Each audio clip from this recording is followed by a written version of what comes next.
जब से 10 मई हुआ है पाकिस्तान ने उसको इबरतनाक शिकस्त दी है, उसकी सियासी साख तबाह बर्बाद हो गई है, उसकी माशियात जो है वो तबाह बर्बाद हो गई हैं। नरेंद्र मोदी ने 100 अरब रुपया एलोकेट किया है लॉबिंग एजेंसीज। ये लॉबिंग एजेंसीज ने ये स्क्रिप्ट तैयार कर किया है जो Indian air chief, army chief और नेवल चीफ जो बैठ के गुफ्तगू कर रहे हैं कि कराची तक सड़क बनेगी, हम इधर से हमला करेंगे, यूं करेंगे। ये सारी स्क्रिप्टेड गुफ्तगू है, लॉबिंग फर्म्स की तरफ से है। मार्क रोबियो जो कि अमेरिकी वजीर खारजा है, उनका ये बयान आया कि हम भारत की जानिब से टॉप लीडरशिप है आर्मी की, और मुल्की सतह पर प्राइम मिनिस्टर खुद आया और फिर वजीर दफा आया राजनाथ सिंह का जो आर्मी चीफ है वो आया। इनकी जो इश्तियाल अंगेजी पर मबनी बयानात हैं, हम इनको बड़ा गौर से देख रहे हैं और हम मजीद जो है वो हो सकता है कि भारत पर पाबंदियां लगा दें। देखें, पहली बात यह है कि पाकिस्तान की फ़ौज ने बड़ा क्लियर, क्रिस्टल एंड क्लियर बताया है, अब अगर भारत ने कोई शरारत की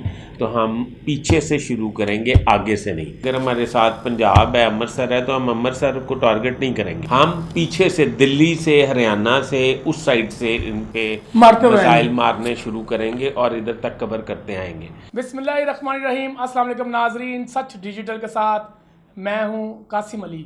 नाजरीन कराम, दो बड़ी अहम बातें आज आपके साथ डिस्कस करनी है और मेरे साथ यहाँ पर सच टीवी के सीनियर एंकर फैसल अदरीस भट्ट साहब मौजूद है। तो अगर इस वक्त हम दुनिया को देखें तो इस वक्त दुनिया के मुख्तलिफ ममालिक में जंग का दौरा है। स्पेशली इस वक्त रूस और यूक्रेन के दरमियान जो मज़ालों की बारिश हो रही है, इसके अलावा फ़लस्तीन में गज़ा में जो कुछ हो रहा है, और सेनेटर मुश्ताक जो हैं वो भी अब इसराइल की जानिब से छोड़ दिए गए हैं।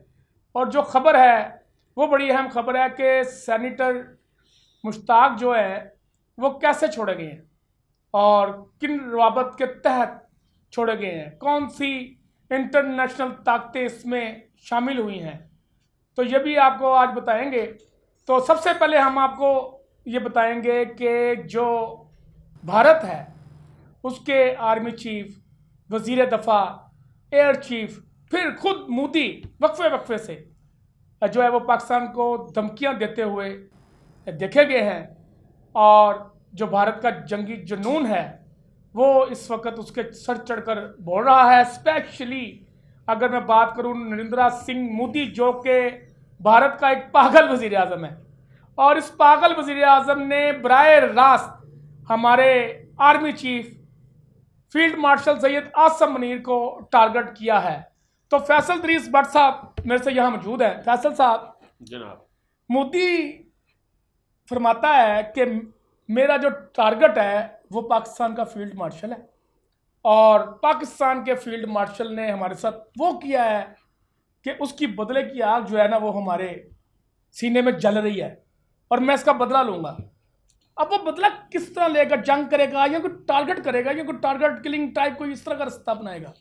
बिस्मिल्लाहिर्रहमानिर्रहीम। Thank you very much Qasim. असल में बात ये, आप ठीक कह रहे हैं कि वो दुनिया का प्राइम मिनिस्टर मोदी जो है वो दुनिया का एक पागल तरीन आदमी है, और पागल आदमी जो है वो प्राइम मिनिस्टर है। जब से 10 मई हुआ है पाकिस्तान ने उसको इबरतनाक शिकस्त दी है, उसकी सियासी साख तबाह बर्बाद हो गई है, उसकी माली माशियात जो हैं वो तबाह बर्बाद हो गई हैं। उनकी बीजेपी उनसे इस्तीफ़े का मुतालबा कर रही है, उनकी कांग्रेस उनसे इस्तीफ़े का मुतालबा कर रही है। मेरी समझ में ये आता है कि नवंबर में बिहार में इलेक्शन होने जा रहा है, उधर बीजेपी की पोजीशन बहुत वीक है, जिसकी वजह से नरेंद्र मोदी ने एक नई साजिश सोची और उसने उसमें ये किया कि उसने पाकिस्तान के ख़िलाफ़ ये गुफ्तगू शुरू कर दी ताकि बिहार में शायद उसकी साख बेहतर हो सके।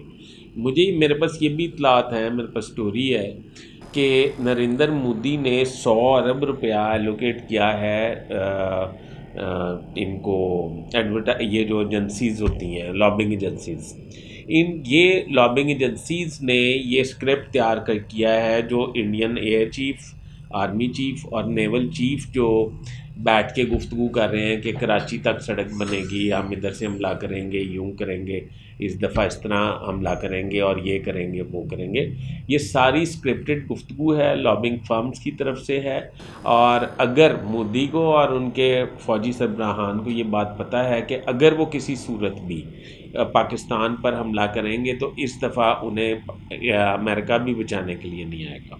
नहीं, आपने बात की अमेरिका की, तो मार्क रोबियो जो कि अमेरिकी वज़ीर ख़ारजा है, जी उनका ये बयान आया कि हम भारत की जानिब से जो उनके टॉप लीडरशिप है आर्मी की और मुल्क की सतह पर प्राइम मिनिस्टर खुद आया और फिर वज़ीर दफ़ा आया राजनाथ सिंह, फिर उनका जो आर्मी चीफ है वो आया, तो उन्होंने कहा कि ये हम इनकी जो इश्तियाल अंगेज़ी पर मबनी बयानात हैं हम इनको बड़ा गौर से देख रहे हैं और हम मज़ीद जो है वो हो सकता है कि भारत पर पाबंदियाँ लगा दें। इस वक्त अगर सूरत हाल देखी जाए तो दुनिया जो है वो दो शख्सियात से बड़ी खुश है, स्पेशल डोनाल्ड ट्रंप, एक शहबाज शरीफ और एक फील्ड मार्शल आसम मनीर। इन दो शख्सियात से बड़े अच्छे ताल्लुकात इस वक्त डोनाल्ड ट्रंप के बने हुए हैं और डोनाल्ड ट्रंप बकायदा नज़र भी आ रहा है कि ताल्लुकात को निभाते हुए कि देखा आपने कि उसने इंडिया की पे जो वार किए हैं, उन पे जो टैक्सेस वो जो लगाया है उन्होंने टैरिफ, और वो टैरिफ के बाइस जो है वो मोदी की जो माशियत है वो ऐसे गिर गई है एकदम, और वो एक्स में दीगर वेबसाइट में उनके चैनल्स में एक तूफान बरपा है भाई साहब। तो आप नहीं समझते कि अगर इस वक्त भारत पाकिस्तान पर हमला कर देता अगले 10 दिनों के अंदर अंदर, तो फिर पाकिस्तानी फ़ौज कैसे जवाब देगी उसको? देखिए, पहली बात यह है कि पाकिस्तान की फ़ौज ने बड़ा क्लियर, क्रिस्टल एंड क्लियर बताया है कि आज से कुछ अर्सा पहले चंद जर्नलिस्टों की हाई प्रोफाइल फ़ौजी शख्सियात से मुलाकात हुई है। उस मुलाकात में उन्होंने इस बात का अंदिया दिया है कि अब अगर भारत ने कोई शरारत की तो हम पीछे से शुरू करेंगे, आगे से नहीं। आगे से मुराद ये है कि अगर हमारे साथ पंजाब है, अमृतसर है, तो हम अमृतसर को टारगेट नहीं करेंगे, हम पीछे से दिल्ली से, हरियाणा से, उस साइड से इन पे मिसाइल मारने शुरू करेंगे और इधर तक कवर करते आएंगे। ये बात समझ लें कि इस दफ़ा पाकिस्तान के सिक्योरिटी फोर्सेस ने 47 मिसाइल के टारगेट लगाकर लॉक कर दिए हैं। अगर भारत ने जारियत करने की कोशिश की तो भारत को नुकसान होगा। भारत ने अभी राफेल लेने थे, अभी उन्हें वो भी नहीं मिले। भारत ने उनसे ये जो सिग्नल्स जैम करने वाली टेक्नोलॉजी है रशिया से मांगी थी कि भारत को दे दी जाए। रशिया उनका दोस्त है, पर रशिया क्योंकि यूक्रेन के ख़िलाफ़ वो इस्तेमाल कर रहा है, अभी वो देने की पोजीशन में नहीं है, भारत के पास वो भी नहीं है। पाकिस्तान ने रशिया से जो इंजन मांगे थे F-17 थंडर के, वो भारत ने काफ़ी कोशिश की थी कि वो किसी तरह रोक सके, वो नहीं रोक सके। वो भी पाकिस्तान को मिलना शुरू हो गया। पाकिस्तान में मैन्युफैक्चरिंग हो रही है F-17 की। तो मेरा ये ख्याल है कि भारत का जो बजट था दफाई वो था $86 बिलियन सालाना, जो और पाकिस्तान का बजट है $8 बिलियन सालाना। अब भारत ने वो $86 बिलियन को डबल कर दिया जंग हारने के बाद। आपकी बात ठीक है, उन्होंने गोला बारूद और असला जहाज़ काफ़ी कुछ ख़रीदा है, पर पाकिस्तान ने अपनी टेक्नोलॉजी जो है वो ज़ाहिर नहीं की। अगर पाकिस्तान ने ज़ाहिर नहीं की तो फिर अगर भारत ऐसी जारियत करेगा, ये सिर्फ और सिर्फ फिर 10 मई से भी बुरा हाल होगा। 10 मई से भी बुरा हाल होगा। अच्छा भट्ट साहब, अब अगर हम खित्ते को देखें, अफगानिस्तान एक बड़ा अहम खित्ता है पाकिस्तान के साथ, जिसकी सरहदें लगती हैं। दूसरी जानिब ईरान है, फिर चीन है। तो चाइना ने पाकिस्तान की बहुत ज़्यादा मदद की है और जो हमारी अस्करी लीडरशिप है उनकी जानिब से बयानात भी आए हैं चाइना के लिए कि जो 9 और 10 मई है इसमें चाइना का बड़ा एक अहम किरदार था, उनके जो हथियारे वगैरह थे या बाकी जो उनके मिसाइल वगैरह थे। चाइना का किरदार, हमारा दोस्त मुल्क है, चाइना का किरदार तो बेशक होना चाहिए। तो भारत ने जो कन्फेस किया है, जो इसराइल ने बकवास की है कि इसराइल के लोग इंजीनियर्स भारत से बैठ के इसराइली ड्रोन्स पाकिस्तान पे मारते रहे हैं। इसराइल की भी तो फुल सपोर्ट थी। अब ये जो अफ़गानी वज़ीर ख़ारजा अक़वाम मुत्तहिदा की परमिशन से पहले मॉस्को गए, फिर वो इंडिया चले गए 7 रोज़ा दौरे पे। तो ये 7 रोज़ा दौरे पे भी तो इसराइल ने भिजवाया ना, ये भारत ने तो नहीं परमिशन ले सकता था, अपनी सेंक्शंस ख़त्म करवा सकता था अफ़गानिस्तान से। तो ये एक नई साजिश, ये कोई दहशतगर्दी खुदा न खास्ता ये काम भारत कर सकता है। कोई छुप के BLA को सपोर्ट कर सकता है, रा को सपोर्ट कर सकता है, तालिबान को कोई फैसिलिटेट कर सकता है कि पाकिस्तान पर हमला करे। और वो उसके सबूत भी आए ना, उसके वो सबूत भी हैं। DGISPR ने उसके सबूत जो है वो दिखाए भी हैं। हाँ जी, आपने देखा होगा कि उसने बकायदा वीडियो चला चला के, ऑडियो चला चला के जो गोला बारूद स्मगल करते हुए एक दूसरे को देते हुए वो फुटेजेस भी कैप्चर हुई उनकी। हाँ। तो ये अफगान सफ़ीर जो है ये 7 दिन की उधर बैठ के पाकिस्तान के खिलाफ साजिश ही करेगा, और वो इसराइल उसमें शामिल है, और ये 3 लोगों का नेक्सस है। अच्छा, सेनेटर मुश्ताक भी आ गए, रिहा हो गए। हाँ, ये कैसे हुआ? हुकूमत पाकिस्तान में कौन सी शख्सियत है जिसने किरदार अदा किया? हुकूमत पाकिस्तान में पाकिस्तान के फ़ॉरेन ऑफिस जो है इस पे मुसलसल काम कर रहा था। एक यूरोपीय मुल्क जो फ्रांस है उसके ज़रिए ये इनसे, क्योंकि हम इसराइल से डायरेक्ट डील नहीं कर सकते, तो फ्रांस के ज़रिए उनसे सफारतकारी की गई, और सेनेटर मुश्ताक को और एक बंदा और है आज़ाद कश्मीर से उसका तल्लक है, वो दोनों को रहा करवाया गया। और ये मैं समझता हूँ कि पाकिस्तान के फ़ॉरेन ऑफिस की बहुत बड़ी कामयाबी है।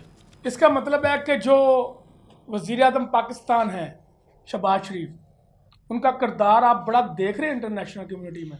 सऊदीया पाकिस्तान का मायदा भी हुआ है। पाकिस्तान को 10 मई के बाद सफारती तौर पे बहुत ज़्यादा बूस्ट मिला है, और पाकिस्तान में शहबाज शरीफ और फील्ड मार्शल का जो किरदार है वो बहुत ज़्यादा सराहा जा रहा है। और आपने कुछ अरसा पहले इसहाक डार का स्टेटमेंट सुना होगा कि इस्लामी मुल्कों की नेटो भी बनने जा रही है। जो मुल्क हमारे से मदद मांगेगा या हमारे से मायदा करेगा, हम उसके लिए अपने मुफादात को मद्देनज़र रखते हुए तैयार हैं। अच्छा, एक बड़ी अहम डेवलपमेंट हुई है पंजाब में।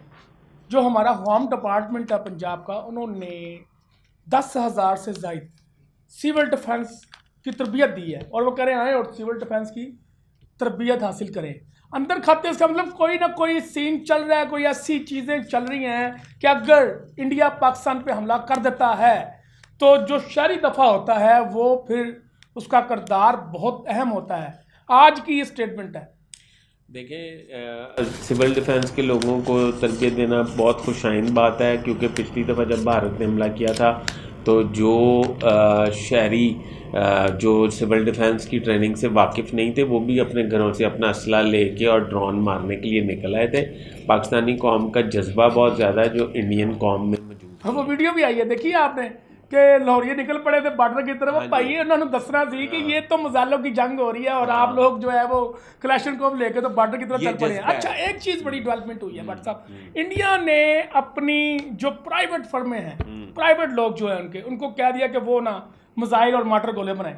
ये मुझे इस बात की समझ नहीं आई कि इंडिया करने क्या चाहता है, वो क्या सोच रहा है, और दूसरी जानिब हमारी एक एक नज़र उसकी हर चीज़ पर मौजूद है। लेकिन ये जो प्राइवेट फर्मों को खोल दिया उसने कि वो मिसाइल बनाए और मार्टर गोले बनाए, नोटिफिकेशन जारी हो गया उसका ये है कि कई ममालिक में असला बरूद जो है वो प्राइवेट फार्म्स ही बनाती हैं। जिस तरह अमेरिका में अमेरिकन हुकूमत नहीं बनाती, उनकी private party private limited farms जो हैं वो बनाती हैं। तो इंडिया ने भी अब जहारियत ही की है, अब असला जितना मर्जी जमा करी जाए, पर वो टेक्नोलॉजी तो इंडियन फार्म्स नहीं बना सकती जो पाकिस्तान के पास मौजूद है।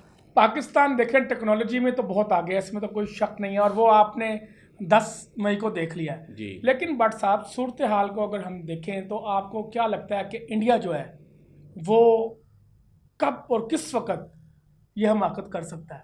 तैयारी तो उसकी पूरी है।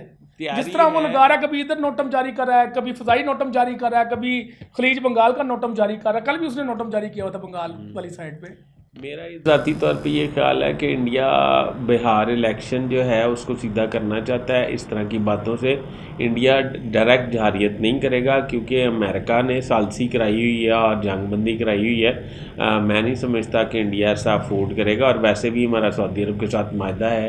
पाकिस्तान या सऊदी अरब पे दोनों में से किसी पे हमला, एक मुल्क पे हमला समझा जाएगा। सऊदीया पाकिस्तान का माहिदा बड़ी अहमियत का हामिल है इस मौके पर। और जब 10 मई थी तो पहले अमेरिका के साथ रब्ता कायम किया, जो इंडियन उनके जो फॉरेन मिनिस्टर थे, फिर उनका सऊदीया के साथ रब्ता हुआ, फिर दोनों मुल्कों से पाकिस्तान के वज़ीर आज़म को कॉल्स आई, वज़ीर ख़ारजा जो हमारे साथ डाल रहे हैं उनसे बात हुई। तो भट्ट साहब बहुत शुक्रिया आपका। अल्लाह ताला जो पाक वतन है उसको हमेशा कायम और दायम रखे।